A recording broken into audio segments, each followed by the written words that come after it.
Hi, welcome to Art Class with Mrs. Christie. And today we are going to be learning about the artist named Wayne Thiebaud. He lived to be 101 and he just recently passed away. But he's known for making these beautiful paintings of cakes and pies and candy, and his use of color and texture look almost like you can eat his paintings. So we're going to draw a cake today. So you'll need pencil, paper, and whatever coloring supplies you have at home. So grab your art supplies and let's go. Okay, so this is where we're going with this. It's a cake, and if you notice that we have a slice cut out of our cake and it's on a pie dish. I want to show you the finished product so you know where we're going. So I'll be drawing with Sharpie marker, but I encourage you to draw with a pencil so that you can erase when you make a mistake. Because if you use marker or crayon or even color pencil, and you can't really erase those, but I'm drawing with Sharpie so that you can see what I'm doing. So the first step in doing this is you need to draw two parallel lines.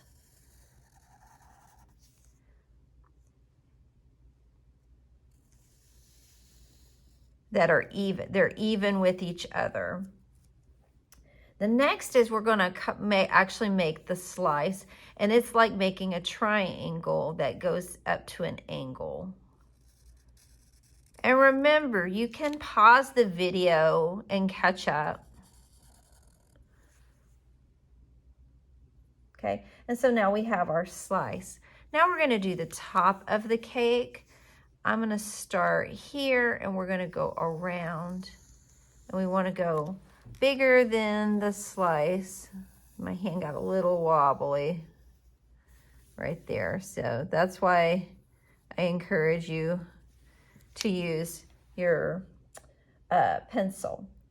The next thing we're going to do is the sides of the cake. So your sides are going to come down and they're going to stop at where your parallel lines were, because that's as wide as the cake, that's as tall as the cake is.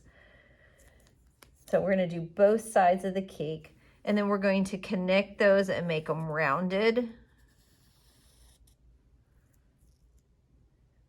Next, we're going to put some frosting, a frosting line in the center, and this just goes in at an angle because we cut this piece of pie, or cake out pie.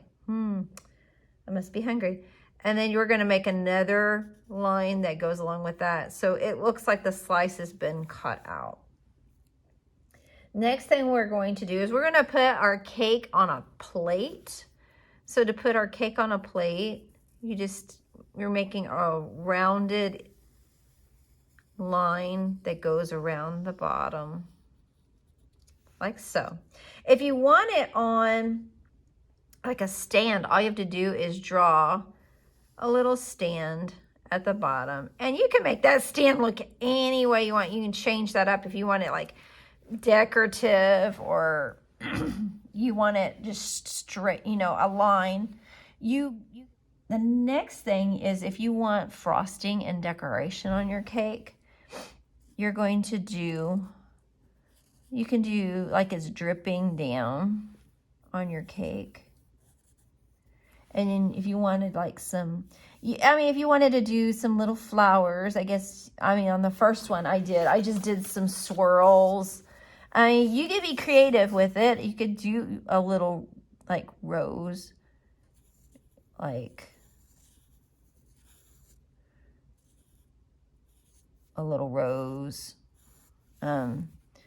You put little swirly roses on the top of it. That's kind of how they do it when they do the frosting on your cakes. You can be as creative as you want. You can put a little wavy line. And there you have your cake. That's the basic cake you can add to the design. I would love to see your cakes, so you can email them to me or send them through Class Dojo. I will have a link to my email at the bottom description of this video. And I hope you have fun coloring your cakes. Use what you have at home. Some people may have watercolors that I think that this would work really well, watercolored or even just marker. Any color media you have at home, you can use. I colored mine with marker. And if you're coloring with marker, my suggestion is to use the side of the marker and not the tip of the marker, because so you don't have that streakiness. If you use the side of the marker, you get good strokes with your colors. If you see, I'm putting my strokes next to each other, and it's not as streaky as if I was coloring like this. And you actually get nice, neat, and if you are in a hurry, it's actually faster once you get this coloring technique down. But that's all I have for today. I hope you had fun drawing a cake with me. As I said, please share your drawings with me at the email address that I have below, or you can send it through Class Dojo if you are a Millwood student. And everybody have a great and fantastic week, and I will see you next time.